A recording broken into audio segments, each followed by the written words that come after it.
ಕಾಂಗ್ರೆಸ್ ಸರ್ಕಾರ ಬಿಡಪ್ಪ ಕಾಂಗ್ರೆಸ್ ಸರ್ಕಾರ ಈ ಒಂದು ಮನ್ರೇಗಾ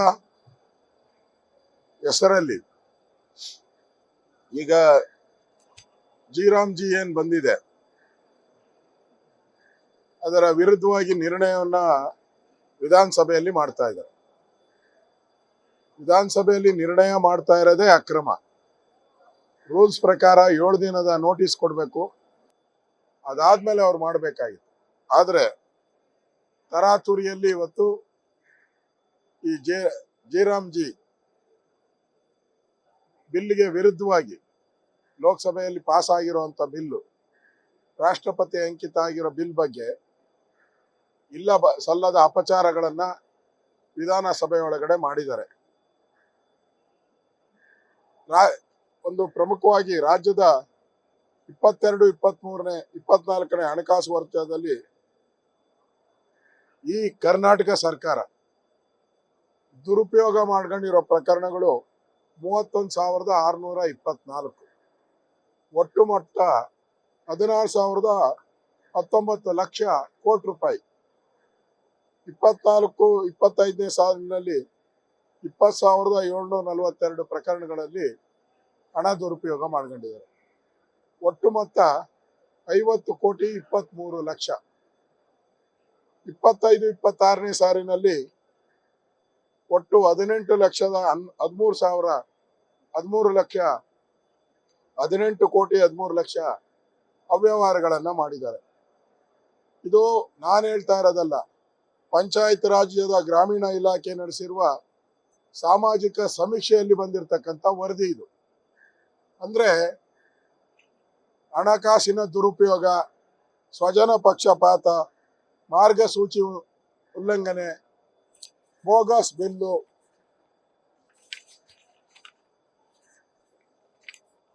ಮತ್ತೆ ಕಾಮಗಾರಿಗಳು ಮಾಡದೆ ಕಾಮಗಾರಿಗಳಲ್ಲಿ ಹಣ ಹೊಡೆದಿರೋದು ಎಲ್ಲ ಕಾಂಗ್ರೆಸ್ನ ಏಜೆಂಟ್ಗಳಿಗೆ ಕೊಟ್ಟಿರುವಂಥದ್ದು. ಈ ತರದ ಒಂದು ಲೂಟಿ ಮಾಡಿದ್ದಾರೆ ಕಾಂಗ್ರೆಸ್ ಅವರು. ಈಗ ನರೇಂದ್ರ ಮೋದಿ ಅವರು ತಂದಿರುವಂತ ಕಾಯ್ದೆ ಏನಿದೆ, ಈ ತರ ಲೂಟಿ ಮಾಡಕ್ಕೆ ಅವಕಾಶ ಇಲ್ಲ. ಟ್ರಾನ್ಸ್ಪರೆಂಟ್ ಮಾಡಿದ್ದಾರೆ, ಯಾವುದೇ ಲೂಟಿಗೆ ಅವಕಾಶವನ್ನ ಕೊಟ್ಟಿಲ್ಲ. ಮತ್ತೆ 60 ದಿನ ಏನು ವ್ಯವಸಾಯಕ್ಕೆ ಅನುಕೂಲ ಆಗ್ಲಿ ಅಂತ 60 ದಿನ ಲೀವ್ ಕೊಟ್ಟಿದ್ದಾರೆ. ಹಿಂದೆ ಕಾಂಗ್ರೆಸ್ ಅಲ್ಲಿ 100 ದಿನ ಇತ್ತು, ಈಗ 120 ದಿನ ಮಾಡಿದ್ದಾರೆ ಬಿಜೆಪಿ ಸರ್ಕಾರ. 125. 60 ದಿನ ಯಾರ ಹೇಳಿಕೆ ಮೇಲೆ ಮಾಡಿದ್ದಾರೆ ಅಂದ್ರೆ ರಿಕ್ವೆಸ್ಟ್ ಈ INDA ಪಾರ್ಟ್ನರ್ ಶರದ್ ಪವಾರ್ ಅವರು ರೆಕಮೆಂಡ್ ಮಾಡಿರೋದು. ಅವ್ರಿಗೆ ಬೆಲೆ ಕೊಡ್ತಾ ಇಲ್ಲ ಇವರು. ಮತ್ತೆ ಪಂಚಾಯಿತಿಗಳಲ್ಲಿ ಏನು ಅನುಷ್ಠಾನ ಆಗ್ತದೆ ಅವರೇ ಸುಪ್ರೀಂ. ಕಾಮಗಾರಿ ಏನ್ ಮಾಡ್ತಾರೋ ಅದೆಲ್ಲ ತೀರ್ಮಾನ ಮಾಡೋದು ಪಂಚಾಯಿತಿ. ಅಂದ್ರೆ ಇಲ್ಲಿ CM ಅವರು ತಪ್ಪು ಉತ್ತರ ಕೊಟ್ಟಿದ್ದಾರೆ. ಕೇಂದ್ರ ಸರ್ಕಾರ ಮಾಡುತ್ತೆ, ಕೇಂದ್ರ ಸರ್ಕಾರ ಏನು ಮಾಡಲ್ಲ. ಕೇಂದ್ರ ಸರ್ಕಾರ ಮಾನಿಟರ್ ಮಾಡ್ತೈತೆ ಅಷ್ಟೇ. ಕಾಮಗಾರಿ ಮಾಡಿಸೋದು, ಸೆಲೆಕ್ಟ್ ಮಾಡೋದು ಎಲ್ಲನೂ ಕೂಡ ಗ್ರಾಮ ಪಂಚಾಯಿತಿನೇ. ಇವತ್ತು ಈ ರೀತಿ ಒಂದು ಒಳ್ಳೆ ಯೋಜನೆಗೆ ಅಡ್ಗಾಲ್ ಹಾಕಿ ಇವರು 40% ಅದಕ್ಕೆ ಜೋಡಣೆ ಮಾಡಬೇಕು ಅಂತೇಳಿ 60-40 ಏನಿದೆ ಅದಕ್ಕೆ ಜೋಡಣೆ ಮಾಡಬೇಕು ಅಂತೇಳಿ ಇವ್ರ ಹತ್ರ ಹಣ ಇಲ್ದಿರ ಪಾಪರ ಆಗ್ಬಿಟ್ಟು, ಕಾಸು ಇಲ್ದಿರ ಸಂಬಳ ಕೊಡೋಕ್ಕೂ ಯೋಗ್ಯತೆ ಇಲ್ದ ಸರ್ಕಾರ, ಕೇಂದ್ರ ಸರ್ಕಾರ ಏನ್ ಕೊಡಬೇಕು ಪ್ರತಿ ವರ್ಷ ಅದಕ್ಕಿಂತ ಜಾಸ್ತಿ ಪ್ರತಿ ವರ್ಷನೂ ರೈಸ್ ಮಾಡ್ತಾ ಹೋಗ್ತಾ ಇದೆ. ಆದ್ರೆ ಇವ್ರ ಹತ್ರ ಹಣ ಇಲ್ದಿದ್ದಕ್ಕೋಸ್ಕರ ಇವತ್ತು ಈ ಖ್ಯಾತೆಯನ್ನ ಇವತ್ತು ತೆಗೆದಿದ್ದಾರೆ. ವಿಧಾನಸಭೆಯಲ್ಲಿ ಏನ್ ನಿರ್ಣಯ ಮಾಡ್ತಾ ಇದ್ದಾರೆ ಇದಕ್ಕೆ ನಮ್ಮ ಪೂರ್ತಿ ವಿರೋಧ ಇದೆ. ಇದು ಬೋಗಸ್ಸು. ಈ ಕರ್ನಾಟಕ ಕಾಂಗ್ರೆಸ್ ಸಿದ್ದರಾಮಯ್ಯನವ್ರ ನೇತೃತ್ವ ಸರ್ಕಾರ ಬರೀ ಲೂಟಿಯಲ್ಲಿದೆ. ಅವ್ರಿಗೆ ಈಗ ಹಣ 40% ಹಣವನ್ನ ಕೊಡಬೇಕು ಅಂದ್ರೆ ಕೇಂದ್ರ ಸರ್ಕಾರದ ಈ ಯೋಜನೆಗೆ ಯೋಗ್ಯತೆ ಇಲ್ಲ. ಆ ಯೋಗ್ಯತೆಯನ್ನ ಕಳ್ಕೊಂಡ್ಬಿಟ್ಟಿದ್ದಾರೆ. ಅದಕ್ಕೋಸ್ಕರ ಇಲ್ಲ ಸಲ್ಲದ ಖ್ಯಾತೆಯನ್ನ ಮಾಡಿದ್ದಾರೆ. ಇದು ಒಳ್ಳೆಯ ಯೋಜನೆ, ಜನಪರವಾದಂಥ ಯೋಜನೆ, ಟ್ರಾನ್ಸ್ಪರೆಂಟ್ ಆಗಿದೆ. ಇದನ್ನ ನಾವು ಸ್ವಾಗತ ಮಾಡ್ತೀರಿ.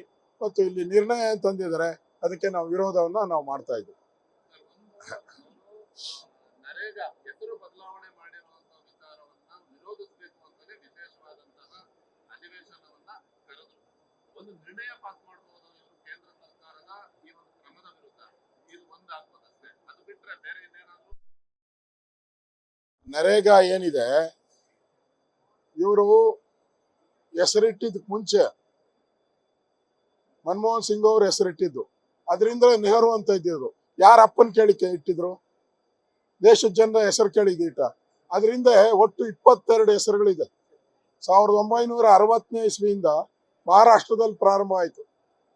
ಆಗ ಇಟ್ಟಂತ ಹೆಸರು ಬೇರೆ, ಆ ಕಾಲಕ್ಕೆ ಬದಲಾಗಿದೆ. ಇದು 20 ವರ್ಷ ಆಗಿದೆ. 20 ವರ್ಷ ಆದ್ಮೇಲೆ ಕೇಂದ್ರ ಸರ್ಕಾರಕ್ಕೆ ಅಧಿಕಾರ ಇದೆ, ಅದನ್ನು ಚೇಂಜ್ ಮಾಡಿದ್ದಾರೆ. ಈಗ ಗಾಂಧಿಯವರ ಹೆಸರನ್ನ ಈಗ ಹೊಸ ಯೋಜನೆಗೆ, ಖಾದಿ ಯೋಜನೆಗೆ ಕೇಂದ್ರ ಸರ್ಕಾರ ಮೊನ್ನೆ ಬಜೆಟ್ ಅಲ್ಲಿ ಮಾಡಿದ್ದಾರೆ. ನೀವೇನ್ ಮಾಡಿದ್ರಿ? ದೇಶದಲ್ಲಿ 470 ಯೋಜನೆಗಳಿಗೆ ಇಂದಿರಾ ಗಾಂಧಿ, ರಾಜೀವ್ ಗಾಂಧಿ, ಜವಾಹರ್ಲಾಲ್ ನೆಹರು, ಹಂಗೇನ ನರೇಂದ್ರ ಮೋದಿ ಹೆಸರು ಇಟ್ಕೊಂಡಿದ್ದಾರೆ. ಅವ್ರ ಹೆಸರನ್ನ ನಿಮ್ ಯೋಗ್ಯತೆ ಹಾಳಾಗಿದೆ.